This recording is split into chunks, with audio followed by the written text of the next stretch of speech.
right, everybody, special episode time. It's me and Coach Evan, and we are going to talk about the Mr. Olympia. Yes, sir. Right around the corner. 8 I mean, days it is from so recording close. right I now, think we've right? been talking about doing this prediction video for a while, but if we don't record it today and get it uploaded, it won't be out before the Olympia. I know. Um, It's crazy because we got Amateur Olympia next Tuesday. well, Saturday is the Clash. That's Yeah. actually, it's only pro wellness, but I have some bikini girls doing that. Then, yeah, Amateur Olympia is Tuesday.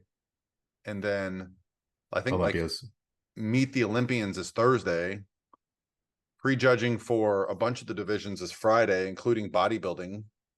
And then Saturday is finals. So it's Yep. going to be here fast and furious. And we'll both be at the booth.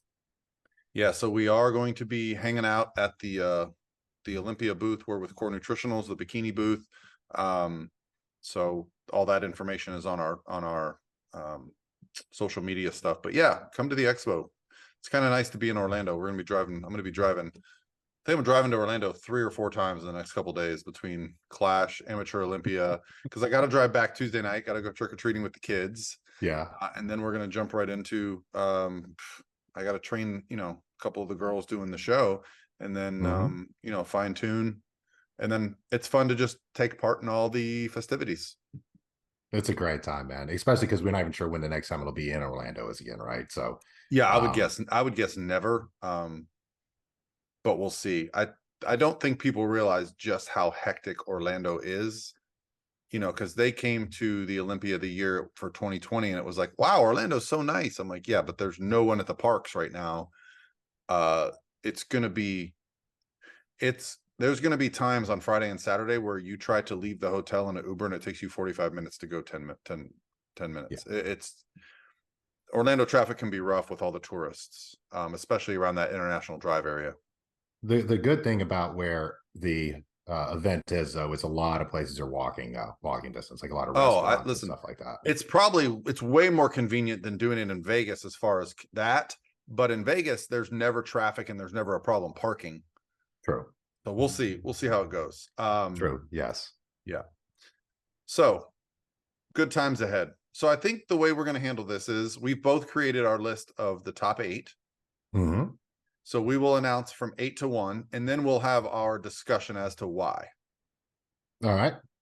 We can do that. You want to read backwards from 8 to the champ? Yeah, I'll read 8 to the champ, and then you read 8 to the champ. I'll do the same.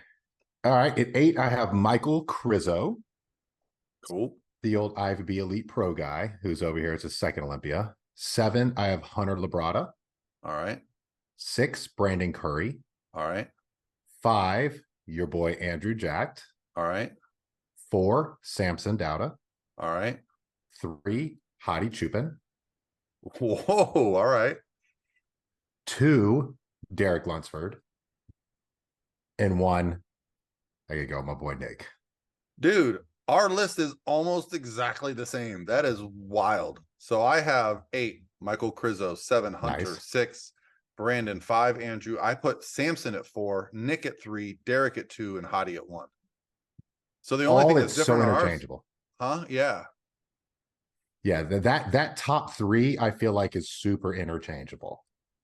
Yeah, and I'll tell you, well, let's start with Michael Krizo because I don't think I haven't seen a lot of him this year, and I feel like he could be a disruptor if his back came up. I think he could beat Hunter. I think he could beat Brandon. I don't know that he can beat Andrew, Samson, Nick, Derek, or Hadi. I don't think he can beat any of them, but I think Krizo could, on his best day, be 6th. Yeah, I could see that. I think on his best day, probably 7th. Just mainly because his back, granted, I haven't seen a lot of him lately, but his back did need to come up, and he is the only human being on the planet I've seen that literally doesn't have any glutes, like at all. He didn't have a lot of glutes. He didn't have a lot of back, but he seems like one of those Belgian blue bulls as far as like muscle density. So, you wonder if think back to when Phil Heath won the first Arnold and he didn't have a back, and then he took a year off and came back, and then he had the best back, right? So you wonder if he got with a good coach, a good trainer, focused on a body part, because I believe he was the champion of his organization before coming over already. For So no years. one, Yeah. yeah, maybe no one was pushing him. Yeah. Um, And I think a big thing with Crizzo too is that just the polish that you kind of need at this level, he doesn't have or hasn't had in the past. Like right. his posing is That's the not funny good. thing about these guys is that like they can refine their posing, their conditioning, their muscularity. How much can they do in 11 months? Yeah. Um, and also it's almost like sometimes I think the judges judge people based on their previous. So if a guy comes in and looks way better than they did in the past, it kind of gets people looking at them more than if they Mhm. just already had the body parts. You know, it's almost Yeah. like it's like the shock and the wow factor. Yeah. So Crizzo, somewhere from you got him in 7-8, you got him 8, I 7 and 8. got him Yeah. 8, but you know, just because like so let's talk about Hunter. I could Well, potentially see him beating Hunter because Hunter, while he is kind of flawless symmetrically, when I saw him next to Andrew in Texas, I was like, wow, there's just a lot more to Andrew, a lot more density there and a lot is. more size. And I feel like Crizzo's in that boat. He's kind of a massive dude. Yeah. So he could just overpower Hunter. I mean, Hunter's kind of flawless. You know, maybe he needs a little more. I thought his chest wasn't as full, maybe at Texas. But I mean, his conditioning was lights out, structure was lights out. I mean, this I feel like this is the first time that I can recall watching the Olympia where there are so many really good guys. Yeah. Yeah. There's a lot of interchangeability throughout it. And I think Hunter and Crizzo could flip flop but I think the reason I think Hunter's going to end up staying over Crizzo is the fact that, at least in the past, it's they both have kind of the same flaws when it comes to the posing, is the fact they kind of fade the longer they pose with it. At least both of them have in the past.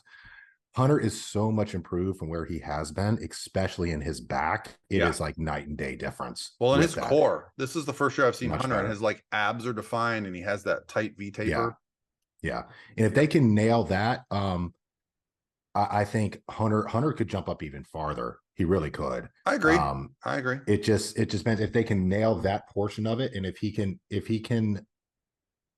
pose without sweating off all of his tan and not fade, I think Yeah. he could pop up. But I think I just think the back is going to be the main thing, that the back and the time that he has and his I posing is can't see better. Hunter beating anybody in the top 5 that I have here, which is the same top 5 No. as you have, unless one of them is severely off. Like last year, Yeah. obviously Rami came in a little like injured and flat, and so a lot of people beat him that had never beaten him before. Yeah. But I don't get the sense from any of these guys that they're coming in off. Yeah. I went and stalked a bunch of their Instagrams just before we did this. Um, so let's talk a little bit about Brandon Curry, who is a former Mr. Olympia. We both have him at 6. Mm-hmm. I love how our brains think. We're very, very similar there. Every time Brandon never misses. He comes in conditioned, he comes in full. The problem is in that front pose, he just doesn't have that real pretty quad sweep Yeah. that a lot of the guys have. So it's just hard for him to overcome that, in my opinion. So I think And he's got limited upside this year just because the guys that are in the show now are actually just genetically better than him. I know the last few years too, they've died him down real hard, and then they tried to fill him up, and I think they kind of spilled him on a couple of occasions too. Abdullah said that, who's his coach. So it kind of just depends on how he can come in. If he can come in like truly peeled in full, Brandon's really hard to beat. Like he's pretty physique. And Brandon's one of those guys too that you don't realize how big he is until you see him in person, until you stand Yeah. next to him. He's Yep. not a tall guy, but he is so dense front to back Yep. that it's really hard to tell in pictures. But when you see in person, very similar to something like Nick, right? Like Nick looks impressive in pictures, but when you see him in person, it's like, oh my God, it's completely different Yeah. situation with that. And Brandon, I think, falls into that category with it. The only thing, with Brandon is the fact that he's like out there and Kuwait at Oxygen Gym. So you don't see a lot of updates from him. And I feel like they really meter what he can put out there. And I know Brandon a little bit personally too. And he's just, he's a humble, like quiet guy when it comes to that type of stuff. He just gets in there and does his works. But I just think it's one of those things of the old guard kind of starting to kind of move out. and just the younger blood moving in, more so than him fading or not being as good as he was Oh, I or think he's anything like probably that. better now than he was when he won the Olympia. I think His so. physique, I think, is better, but none of these guys that are ahead of him were in the sport at that time. Yeah. He got his Olympia at a time when he was kind of in between dominant champions. So there's been Mhm. some mobility the last couple of years. And he caught Big Ramy before he hit his mark. Then once Big Ramy hit his mark, he was tough to beat. Then once he Yeah. missed his mark, now it kind of opened up again to where, I mean, honestly, right now the top names are almost 212 guys, right? Like they're shorter, more dense guys. So I just don't think Brandon can leapfrog too many of those guys based on what we've seen this year. I don't see it. So number 5, we both have Andrew. Mhm. I'll be honest, in my heart of hearts, I want to put him 1. Like for me, that is Mr. Olympia. I just love the way Yeah. he looks, the way his structure is, how hard he is, and without looking, there's no distension in him. His flow is flawless, but it's hard to stand next to those other guys that we have ahead of him side by side and beat them just because he is so tall. Yeah. I think it's going to be really interesting to see. The only comparison we can draw right now, because I won't even compare Olympia last year, but the Arnold when he was next to like Nick and Samson at the Arnold. Yeah. And he was a little bit on the flat side there, I think, at the Arnold, where he was very peeled, but it was almost like he had been dieting for so long. It's almost like he almost started to look a little bit stringy. Yep. And that's, that can happen when you're tall. That can easily happen.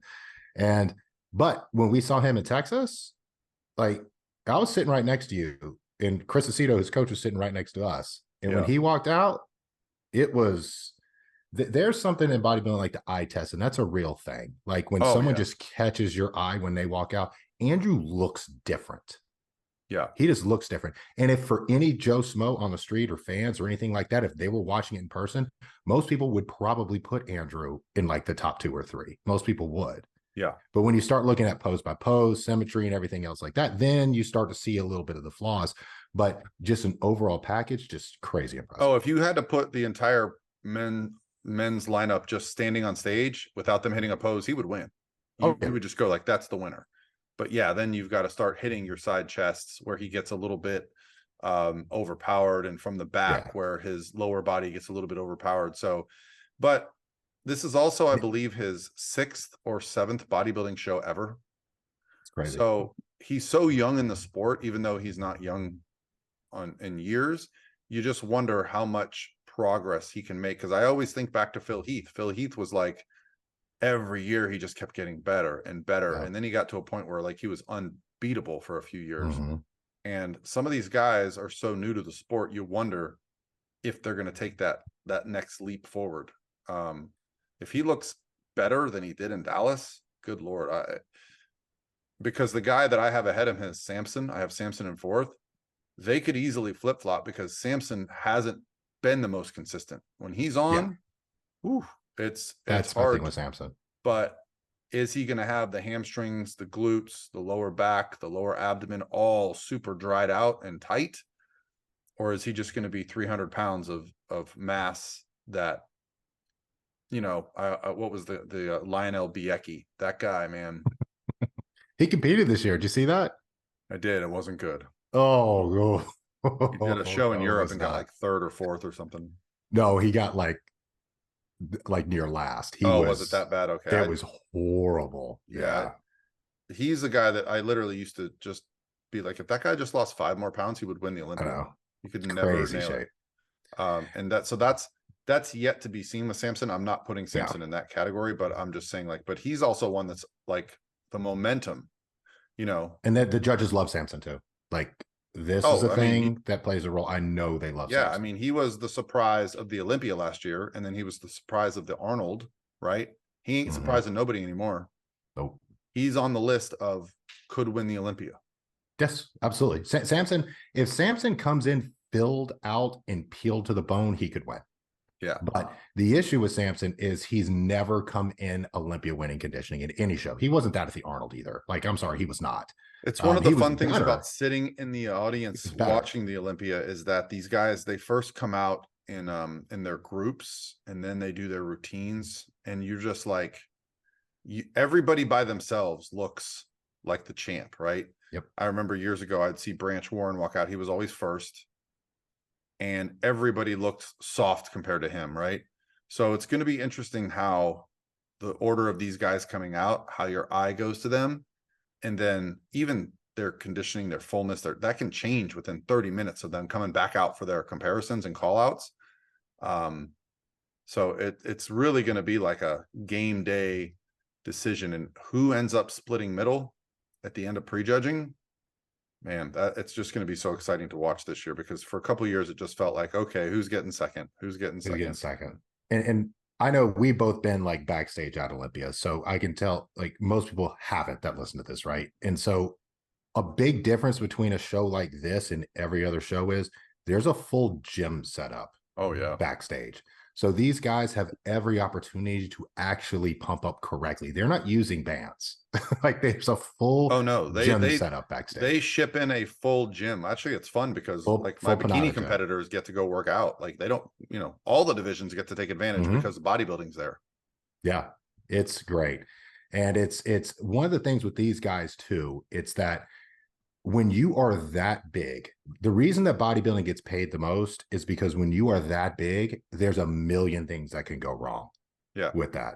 Like you can be spot on 1 minute and then miss the next. I mean, an example last year at Olympia when it was in Vegas, they're actually the staging room, they had the open guys had to walk outside to get back in the venue to be able to get to the stage. And it was cold out there.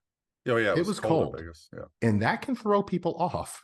Like, you're talking absolutely about at finals, not at Oh, I was in the same place. Bodybuilding had it in the same place. That's right. Bodybuilding's all night show, prejudging and finals, so they don't do it on that side. So when it comes to Samson too, I remember I think Samson's big issue is that I think he gets too big in the off season. He doesn't need to get as big. He doesn't need to be 330, 340 pounds. He does not need to be that. I just don't think he does. I think if he kept it a little bit smaller and just kept refining what he has, then he would be just right there. But my issue with Samson is like, until he comes in just that grainy, peeled, hard to the bone look, I've got to put him where I put him. And I like Samson too. He's a phenomenal human being and a great person and a great bodybuilder. And if you watch to where he started his first bodybuilding show till now, it'll make your jaw hit the floor. Well, speaking of jaw hitting the floor, so we have differences in third place. I have Nick in third, ahead of Samson and Andrew and Brandon. And for one reason and one reason only, Nick does not miss. Nick is super consistent with his conditioning, and he doesn't get out of shape in the off season. So his improvements are going to be very visible. And it's just hard to beat somebody that doesn't have a weakness. He might not have some of the genetic benefits of some of the other competitors, but he also doesn't have a weakness. So I just feel like Nick can be in the conversation to win. Just when you just got to see him side by side. Now I know you have him winning and he's your boy, but where do you see Nick moving, like his improvements from this year? I see Nick being a completely, people don't think Nick looks that much different until you see what he looked like last year compared to this year. And it is drastic different, especially in the quad sweep. And that was the big drawback on him, is his quad sweep. Nick, when you look at Nick, his back double, he's not losing that. He's beating everybody in the back double. Nobody's beating him in there. All the side shots, he's beating everyone in the side shots. He's not losing any of those. It's mainly the front shots, right? But the quad sweep on the bringing everything up is making his waist look way smaller. I have Nick where I have him because I know things and because obviously I'm very close with Nick. But I've seen pictures. It's going to be good. He's not going to miss. And this, I for sure think this will be by far his best look. Will it be good enough to win? I don't know. I mean, we never know, right? Until he's up there against the other guys. He doesn't have the structure that someone like Derek has, but no one has Derek structure. That's the thing. Literally, no one else has Derek structure. But what Nick can bring is like the hardness, the conditioning, the fullness, the density is a big thing, I think, with Nick that he has over Derek, not over Hottie, but over Derek. And Hottie, I think I just in my gut, I feel like Hottie's kind of like a one-shot champ. I'll disagree with you there because Hottie for 2 or 3 years was the people's champion. He was the guy that was the hardest, the most conditioned, nailed his conditioning. He was just getting outsized by Big Ramy. So what Derek's going to have to do and Nick's going to have to do is make him look small because they're not going to outcondition him. He has never missed. And I feel like the champ is the champ until you knock him off. And if he comes out and looks a couple percent better than he did last year because he's added some size, he's had the championship all year, he's known this day was coming. He's actually been in the States for a while this year. No stress. He's been here for a while. I just, I think you got to take it away from him and there's got to be a chink in the armor. And I don't think there's a chink in the armor. So could Nick or Derek take it from him? Yeah. But they gotta make more improvements than he was already at last year. Yep. I think Derek is probably the scariest guy just because of his structure. So if he added quads and a little more back and brings that same conditioning with that shape, I mean, he just looks like a mutant. He looks like a different he does being up there. And if he can be as conditioned through the chest area and through here and in the front as he is from his core down, I think Derek is going to be very tough to beat. But I think that's more just the time that he needs and just the age he is, and just the time of growing and holding on to that muscle, because Derek had to suck down for years, right? I always love the conversation. People like, oh, Derek have you seen Derek this offseason? He's so big. And Derek, we see Derek's in Tampa. Like I see Derek all the time. You see him powerhouse all the time. I see him in MI40 all the time. Like Derek's always massive in the offseason. Like this didn't just happen. Like Derek's always been big. Yeah. Difference is he had to suck down all those years. Now he doesn't do that anymore. So I think another year, 2 years of just being able to hold that muscle without losing it, Derek's gonna be real tough. He also he's already really tough now.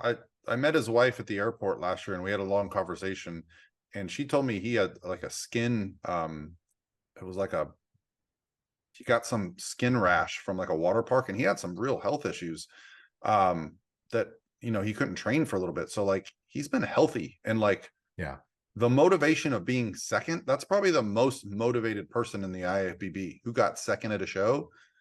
That's all they're thinking about going into the show the next year, So Derek's literally had this, he was in the middle. It wasn't until finals that we knew who was going to win because it was a new champ. And Derek's another one that I know for the fact the judges have their eye on and like a lot. Yeah. I know for a fact they do. Because I hear it. And why wouldn't they? Because they should look at him like he's one of the front runners, because he is one of the front runners, for heaven's sake. Oh, I remember I was talking to Tim Gardner last year right before the Olympia and I was like, hey, who you got this year? And he goes, Derek Lunsford is going to shock people, because before last year he was not in the conversation. I'm sorry. Like I know he was the 212 champ, but no one had seen him stand next to Big Ramy, and Big Ramy was the returning champ. So there was none of this conversation. Like Derek getting moved to middle of that prejudge, we were sitting by each other when that happened. We were like, whoa, that's a big move. Like he just leapfrogged so many people. He beat 2 Olympia champs last year. He beat Brandon Curry and Big Ramy. So he is crazy impressive. The main reason I have Nick at 1 is because I think he has a different mentality than other people do when it comes to this sport, when it comes to training, when it comes to show day, when it comes to all that stuff. Nick gets locked in more than any person I have ever met with anything. It's crazy. It's almost like, do you remember that movie? I can't remember. It's like Kevin Costner, The Perfect Game, where he's throwing and he's clear the mechanism. Meanwhile, he's like reliving his life. Yeah, and it clears everything. And he just clear the mechanism. Clear the mechanism. That's the way I feel like he gets with stuff. And it's really hard to bet against that Yeah. with a ton of improvements. When Yeah. you combine the mental and the physical with it, it's just hard to bet against it. Yeah. With everything that's kind of going against him and in some certain aspects of it, it's hard to bet against it. Yeah. I mean, he's the, for lack of a better term, he's the current Branch Warren. He's the guy that conditioning, fullness is all going to be measured against, right? Branch did not miss. Nick has not missed. Like No, there was a knock against him at the Arnold that he wasn't quite as full, but he was still damn good. And it took Samson coming in at his all-time best to beat all-time him. best. So can Samson repeat that, or did doing that show hurt Samson? Like, these guys just did a show last December, then in March, and now they're back on stage again in November. Like that is not an easy task for a bodybuilder that is trying to improve. You gain a little bit too much body fat, that fat don't come off. Now you got to sacrifice it at the end of prep. Like, where are these guys' heads in regards to like the day of the show? I think it's, I could see the top 5 all being in the middle. I don't see 6, 7, or 8 being in the middle. No. I could see the top 5. Like you said, Andrew just has like a presence to him that if these guys aren't quite hitting their mark, man, I mean, the way his outer quad strike, the way his abs are like, look like they're etched out of stone, it just creates that crazy silhouette. But if Samson's 20, 30 pounds heavier than him at a similar height, wider, and just as hard, that's going to be hard for him to beat. So it's almost like I don't really like doing the prediction. It's more for just the fun of it, because it's not to knock that anybody on this list can't win it, but I'm of the mindset the champ is the champ until you beat him. Yeah. Or he beats himself. Like the year Jay Cutler came back and lost to Dexter. He was like off that year, which he's talked a lot about. And then he came back and got his title back. Big Ramy was not the same last year. He looked good by himself, but when he came out and started doing comparisons, you could see the injury to his back. You could see he wasn't quite as hard in some of the poses. And to the point where people were like, being in the first callouts was a gift for him, right? Like, Yeah. Yeah. I think it was a gift for him. Yes. Yeah. I think realistically, Andrew should have been in that first call out last year, but that was Andrew's first Olympia. You don't take the champ too far from the top. You got to give him the chance to earn that position. I think the top 5 all have a good mix of a shot. I think Andrew's still missing a little bit to be able to be in the conversation to win, just in completeness. And especially with like with Tyler and with Steve judging that, they're going to be picking out a ton of little things, right? Yeah. Another thing too, like with Andrew's posing, like Tyler did the whole video on that, right? Like between him and Hunter. So if he can improve on that stuff, I think it's probably a 4-man race between Samson, Hottie, Derek, and Nick. I think they're all pretty, depending on who comes in the best. It's gonna be tough, but I think that's a pretty solid top 5. If that's not the top 5, I would be pretty shocked if that's not the top 5. Yeah, I mean, with maybe Brandon Curry sliding in there. Yeah, maybe. Yeah, I agree. Brandon's got the balance, the muscularity, the experience, the pedigree to be up there. I just put him at 6 because, as a fan of the sport, you like seeing the new guys move up. Yeah. Like it's exciting to see. And I think Derek is the scariest guy that we haven't seen much from. I watched some of his YouTube videos and I can see like, his chest has gotten better and his back looks ridiculous, but you don't see the whole package. So he's to me, the scariest. I think he's the guy that everybody on this list is probably like curious what he looks like. He's so bubbly. He is so bubbly. He reminds me of like Phil Heath, of just how bubbly and round his delts and arms and early Phil Heath, when he had that tiny little waist, that it almost, you go, how does that upper connect to that lower? That's not enough waist to hold those two body parts together. I know. And just when Derek gets a little bit more time and that just gets harder and grainier and denser, he's going to be a force for as long as he's still a baby in the sport too. I mean, he's literally this is his 4th Olympia, 5th or 6th. Olympia, Okay. I think, because he did 4 in the 212, right? I think he did 4 in the 212. 4, then this will be his second. So is that 6? Okay. Because I'm trying to I think think he back did to when 4 he in the turned pro. 212 I thought it was 2019. because he lost 3 times before he won in the 212. Okay. Because he lost to Kamal, he lost to Flex, and then he lost to Right. who else Flex won? again because Oh, Flex won 7 straight. he lost Flex, he lost to in Sean Clarita, Yeah. and then he won. Yep. All So right. yeah, this will be So, his 6th.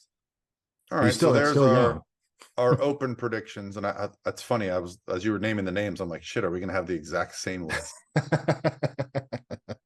So pretty good. Pretty good. I think, yeah, just our top 3 are different and they're just shuffled. You took the champ to 3rd. The 3rd. That, The yeah, champ I went don't to want to say 5th that this would be an last year. upset just because, he finally got the title the year that Rami was off, but I don't know. Because he's also hard to follow because, he doesn't speak English Mhm. but like, I don't know. I've seen that guy compete every time I've seen him. He's been insane. I actually just happened to be at a show in Vancouver a couple of years ago. And when he walked out, I was like, whoa, like he just like the Yeah. first time I Oh, saw the it, he just, Vancouver Pro yeah. show? Yeah, I remember hearing about that. I didn't see it, but I remember hearing about it. Yeah. I mean, at the time, I didn't really know too much about him, but I think he had to do that show as like, because he couldn't get a visa to the States. Mhm. So he did that show. And I just remember when he walked out thinking like, he looks like a pro at an amateur show. Like he just looked different. It wasn't close. Um, He's crazy. And I thought what's this is what's so weird about this sport. I think Hadi was better 2 years ago than he was when he won Olympia. oh, he might have been. There was Well, one year where, his conditioning was yeah, better. there I'm was not the saying one he year was where better, but like, yeah, I think that was the year that he finally beat Brandon Curry, right? Brandon was yeah. him were fighting it out, and then it was between him and Rami, and Rami just kind of overwhelmed him. But And the nice, I think he probably would have won if it wasn't for the shoulder issues that he had oh, had. he did get accused, and I think I heard some of the judges talking about they could see some. Well, and you got to wonder if that happens again, if he gets in his head and he tries to do something a little bit, they knock him out for that. So yeah, I think the nice thing for Hadi is there's no one there, well, outside of Samson and Andrew, that's going to just completely overwhelm him. But Nick, Derek, and Hadi are very structurally in the same ballpark. Nick might even be the tallest Yeah. one there. Yeah, he might. He really might be the tallest one of them. And when the comparisons happen, that's going to be the interesting part, right? Because at the Arnold, it's like you had Nick and Samson up here, then you had, I mean, Nick and Nick Andrew. here, and then you had Samson and Andrew over here, just like, Yeah. big 6'2" guys Yeah. against like Nick, who's 5'7". Yep. So I think it'll be really interesting to see. What I would love to see is a bunch of 2-man call outs. I know they're not going to do that, but I would love to see just like Derek and Nick, Derek and Hadi. I would love to see just those Yeah. two next to each other. This may be the year that they do some stuff like that because when it's really close, it'll probably be a dead giveaway if they do that. So I don't know if they'll do it. Like if they pull out, they'll sometimes do the top 2 at the end, but it's They won't do that for this show. they always I put don't them in the think. middle. So like it's not like if they have 4 guys out there, they put the winners on the outside unless they're trying to compare. Sometimes they'll do that. They'll look for 3, 4, they'll move them in, then they'll move them back. Yeah. You've even seen, the one year that they literally had Chris Bumstead called off by himself. I've only ever seen that once. They literally dismissed him. Maybe they did that to Phil Heath one year too. I'm trying to remember, but I tell you, I know we're not really talking about Classic, but I am very interested to see Chris and Terrence stand next to each other this year. yeah, I just don't think that there's any way that Chris, who is Chris isn't going to lose. likely gotten better. Obviously Terrence is a completely different competitor this year. So I think With the the added battle is weight going to caps, be huge. So I'm interested to see what Terrence looks like with that. can he beat Ramon, Dino, and Urs, who have been like, nipping at, that second spot for a while? Because last year, obviously, Terrence wasn't at his best and he still got 6th. So can he get back to that 2 spot? But of all the divisions, that might be the safest bet. Yeah, for sure. Chris isn't going to lose that. And Terrence last year, he had to suck down weight because he missed the weight. He Really? missed his weigh in. So he had to go drop like 3 pounds in like an hour. Yikes. So he had to suck down before that. So I think that kind of sacrificed a lot of his look. And now I think with the new weight cap, he has like an extra like 8 or 9 pounds on there that he can add. So he doesn't have to suck down to that. He's actually able to fill all the way out. Well, So and he's we'll see. already, It'll be and he's interesting. just done 2 shows in the last like 6 weeks where he's just annihilated Everyone. And And I couldn't tell that from the video, but I've heard from judges like it wasn't close. Like I watched, yeah, because I had some people doing the Legion, so I was watching the Legion live stream, which had pretty good lighting, and then he was walking around at the Hurricane. Yeah, I mean, he's never looked like, well, you know, you could just see the detail in his jaw muscles, his like everything is and chiseled he's still right now. huge. He's Yeah. still huge. I mean, Yeah. when I saw Terrence like 3 years ago, I remember looking, I'd be like, hold up, that like when I first met Terrence, I'm like, that's Terrence? Like, Right. him, he's just like a normal dude with a shirt on. Yeah. Now he don't look like that now. Right. So He that'll does be not look like that. well, I mean, let's talk a little bit about, we'll just give quick predictions. Let's talk about Okay. men's physique, because men's physique is probably the most up for grabs because the champ did a show before and got beat Yep. by Chiron, who was supposedly training for classic, but jumped back into men's physique at the last minute, won the Legion, won the Daytona, and he beat the champ. Like Aaron Banks was telling people who's showing up for second place. So now you just got to wonder what's going to happen at the Olympia. He's got momentum. He's got momentum. I'll be honest. I'm a believer. Like I was watching the Olympia last year. I thought Brandon won. I thought Brandon. Yeah. I'm going back to Brandon. You know, second He place. He has the best, prettiest, eye-catching physique on that stage. He's pissed off too, and he hasn't done anything all year but think about this moment. So I'm gonna go with him. I honestly think, you know, second place is probably more up for grabs. I think like a Chiron, a Ryan Terry, somebody like that is going to sneak into that second spot. I think, you know, Aaron looked downsized to me at Legion. I got Aaron in 4th probably. Yeah, and so was it a conditioning thing where he looked smaller because he wasn't as lean, or did he come down in size while everyone else was getting bigger? The head judge at Legion was not Tyler or Steve, so does that change it back in his favor at the Olympia? You know, like, yeah, it's a lot of stuff, man. And I can tell you, you know, being backstage last weekend with some of these men's physique guys and some of the top level men's physique guys too. Like this wasn't chopped liver. Like these are some, you know, top 5, 6, 7, 8 guys at that show. yeah, And they're massive. massive. They are massive. They are massive. What's interesting though is Brandon's not a massive guy, right? But his flow is just like beautiful. So I really don't know. I think Ryan Terry looks ridiculously good right now. And I'm really excited to see what he can bring. And I know he's been in the States for a while. I know he's up with like Devs, like with Sadiq and all them up there.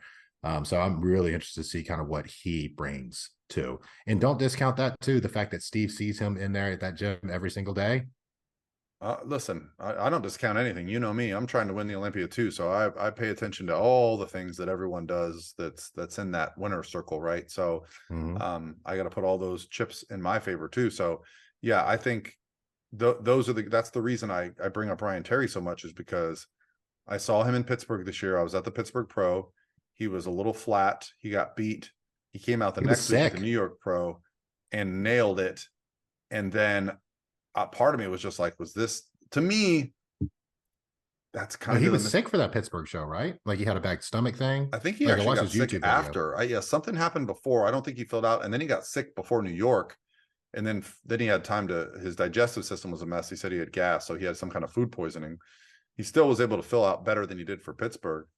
But then we've also got a 4-time champ coming back, Jeremy Buendia, who does not look like the same guy. Think about Jeremy. I didn't even consider that. Oh, I mean, but he looks wild.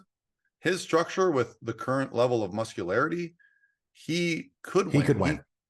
He could win, like, because he passes that wow factor test where his waist looks like an alien. Like you almost can't fathom how he can. I don't know how he can contort his body. He has such a small waist to begin with, and he's so big and round and bubbly, and he's a shorter guy too. So when you max all that stuff together, He's a dangerous guy, and he is so much bigger than he was Yeah. when he won. So, I mean, that's shoot, what you yeah, got to worry about him if and you're Brandon Brandon, Hendrickson man. and yeah, like whoever's in that middle, if you got to stand side by side with that guy. So But now here's, they do judge a lot more of the completeness of the physique. The yeah, back is really in play. So, it'll just depend how Jeremy's brought up his body parts. I am interested to see how Brandon, because Brandon is by far the smallest out of all those guys. So if you got someone like Chiron, someone like Jeremy in that top few who are massive guys, and Ryan Terry's not a small guy either. I'll be And you get curious those because guys next in year, there. this is the last year with no weight caps for the Olympia, right? Yeah. Mm-hmm. Yeah, it'll be curious to see how that impacts the stage because I mean, a lot of those guys can just cut a little bit of water weight and fill back out if they're given 24 hours. But I'll be curious to see. But when it comes to the weight cap too, so everyone understands, the new weight cap for men's physique is just the old classic physique weight cap. So it's Yeah, not like it's really low or anything. I mean, no, but I have 20 pounds I can put on before I yeah, reach my weight cap. yeah. I mean, I'm not saying it's going to make it all of a sudden they're going to be small guys, but I just think in the judges' heads, are they going to lean more towards uh, a balanced, flowy physique because of the weight caps that are coming in versus letting a men's physique mass monster like Chiron win? Yeah. I mean, You know, you got like two groups, right? You have like the really aesthetically pleasing, beautiful flow to the physique. And then you have the men's physique guys that are just monsters, but they still flow. yeah. And it's like Carlos, like the Brazilian guy that showed this last weekend. Oh, Kaiki Pro, yeah, Yeah, that's a big boy. Well, but humongous. we're not even talking about the guy that won the Sasquatch and the Mexico show, a Brazilian guy. He got fifth Yeah, last year, and he's way bigger this year. yeah. So he's another guy that could get in that middle position. So men's physique's wide There's open. yeah, it really is. And what's funny is I do men's physique, and it's the division of the men's side I probably follow the least side of it. Probably just because I'm not as friends with many of those guys. Like I'm friends with a ton of open guys, a bunch of classic guys, and just like the same thing because I played football at Georgia, I ended up being NFL fans of the teams that my friends played for. Sure. And that's kind of the way I still am when it comes to Well, a it's lot of this. things. I like honestly, I didn't know anything about the men's physique division, but Hart McGrath has been doing such great Yeah. content on YouTube of, he pulls all their videos and they're talking trash to each other. Like he keeps up with that stuff. So it really does. It's almost like Sports Center for the men's physique division. It helps me understand what's going on. I actually met him this year at Wasatch Hart, and he's such a nice guy. But it's cool that you have like a spokesperson for that division because Yeah. I wouldn't know anything except for him. So he really should be highlighted there for any. They should have him announcing the Olympia, or like when the live feed is on because he knows all the shows, all the placings, who's beat who historically, who's got beef with who. Which honestly, it's almost like the WWE. Like that brings the sport more attention. The fact that Aaron Banks and Brandon Hendrickson hate each other, right? That just adds to that, that tension on stage. It was like when Phil Heath and Yeah. Kai Green would literally Kai Green would like bump into Phil Heath and whip him with his hair and, just annoy him. Not that these guys are bumping into each other, but that they're just every workout pissed off. Have to be.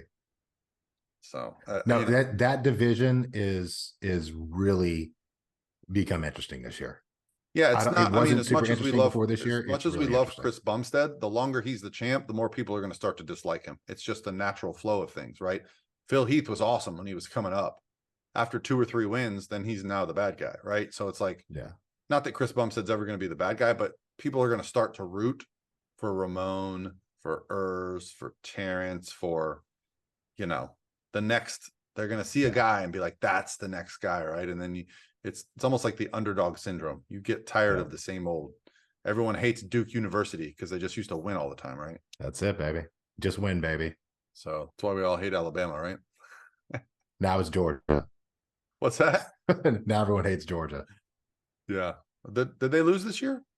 No, still They number haven't one, lost yet? baby. Okay. Still number one, baby. All We're in right. the longest winning streak in there's some crazy time.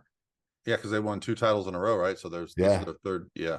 Haven't lost like 30 straight games or something I mean, if crazy you like make that. it undefeated out of the SEC, this is a whole other podcast, but that is the gauntlet of yeah. All right. So We'll have to go to a game up there sometime, Paul. You have to let me know. is the 212 division up for grabs, or is that a lockdown Sean Clarita? That's a Sean Clarita lockdown. I don't know who's going to beat him there. Kamal, because Kamal's not competing. Kareth. Well, I mean, you got Keon, right? But Keon's not beating Sean. You know, if Keon brings Sean conditioning, he will destroy him because his structure and muscular, his flow is unbelievable. But Sean probably is the hardest conditioned athlete at the Olympia, all divisions. Like, he is insane. It's nuts. Yeah. It's nuts. So to pack that much muscle on that frame he has. Yeah. And if anyone's not met Sean, he looks like a little bowling ball. It's crazy. He is a human type 2 muscle fiber walking around. That's a good way to put it. Yeah. And so, yeah, that's actually an interesting one because Keon, I mean, he might have the prettiest flow of all divisions. Like, his waist to shoulder ratio to quad sweep is just, he was at the Texas show too. And all we're talking about is Andrew at that show, but he swept that show and made it look silly too. Keon has the best structure in all bodybuilding. He might have the best structure ever. He's another guy. He could do like what Derek's doing and move up to open eventually and just start winning shows there if he wanted to get that big. Yeah. If he wanted to, if he had that drive, if he had that desire to do it. Yeah. He's got another pretty physique like that. Beautiful. All right. Well, we just named all the men's champions. So let's see how it shakes out. Let's go, baby. We got Sean, Chris, Brandon, I'm going to go with, and Hottie. And you're going with Nick. Yep. Who you got for men's physique?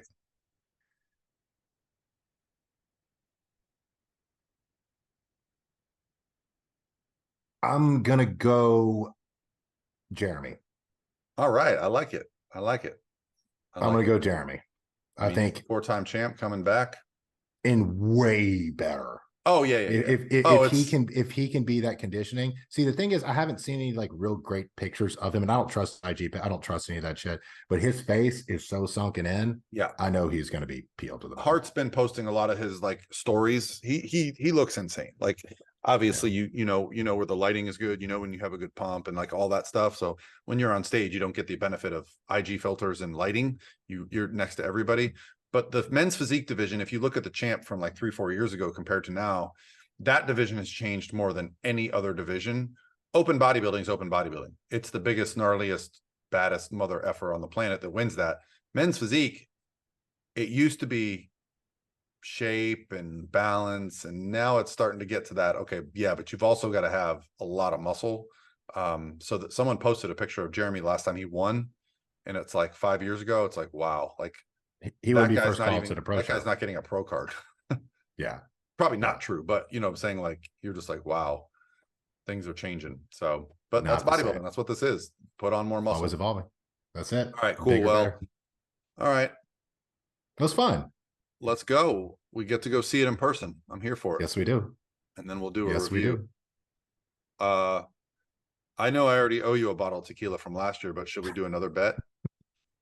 What do you want to bet on this time? You know, I don't know. I mean, let's just bet on dinner. I'll take you and Danielle out to dinner, me and Misty. Okay. What are we betting? I don't know. It's got to be something with the placings. So we got something to root for. Okay. Because we both kind of have the same placings. Let's think on this for a day. I have some ideas. All right. Maybe we can do some stuff over the divisions, like our top 3 for the men's physique, our top 3 for classic, and top 3 for open. Oh, and get points. Like, if you get 3 points for third, 4 points for second, 5 points for first, like, so we get, okay, I like this idea. Yeah. Let's do that. That'll be fun. It'll be all right, cool. Olympia points edition. Olympia points edition. We'll keep everyone updated. All right. All right, guys. Well, thanks for listening to the Pro Physique Code. Back to our regularly scheduled program. We'll probably do an Olympia review after Daraja wins it. All right, guys. That's it. See ya. See ya.